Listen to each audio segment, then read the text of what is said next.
Good evening and welcome to Market Outlook by Traders Cafe. Let's see what trading plan for tomorrow looks like. Nifty is going to close at 16,975 levels. As discussed yesterday, if we do get a gap up opening, we may see a volatile market, which it was during the first half, and then a breakout towards the end, which we got.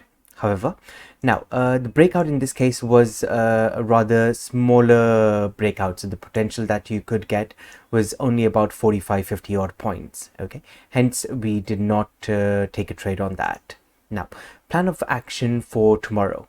If we do open flat, we can see there is an inside candle made in Nifty, and we may see a breakout above this level. So above 16,975, if we do get a flat opening, I will immediately buy. My target will be 17,025 levels.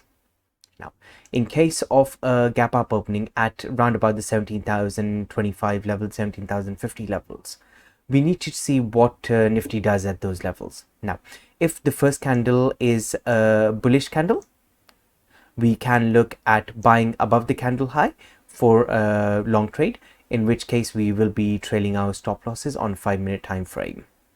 In case of a doji formation, so in case we do get a doji candle, so initial 5-minute candle being a doji, I will look to short below that, in which case my initial target will be today's close, followed by 16,900 odd levels. Now, in case of a gap down opening, there is a gap pending to be filled in Nifty. So in case of a gap down opening and a breach of 16,900 levels, I will look to short. My initial target in this case will be the 16,700 levels. Let's take a quick look at Banknifty. Banknifty is given a close at 35,748 levels. As discussed yesterday, we may see a volatile to range bound market if we do get a gap up opening.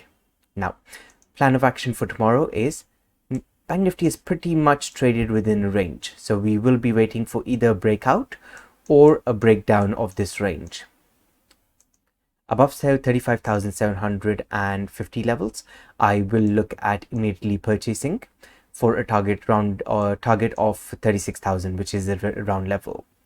Now, in case of a breakdown of 35,550 levels, we can look at shorting, in which case the first target will be 35,200. Followed by the 35,000 round level. In case now we do get a huge gap up opening or a huge gap down opening. For a huge gap down opening, if the gap down opening is round about the 35,200 levels, I will be waiting, see further price action, and then accordingly take a trade. In case of a gap up opening near the 36,000 levels, plan of action remains the same as Nifty. So if we do get a positive candle, look at buying above the candle high and keep on trailing your stop losses. Your stop loss should be the candle in your first candle low. In case of a doji type of candle, look at shorting below that. Your stop loss will be the candle high. That's it for today. You do take care. Trade safe. Bye-bye.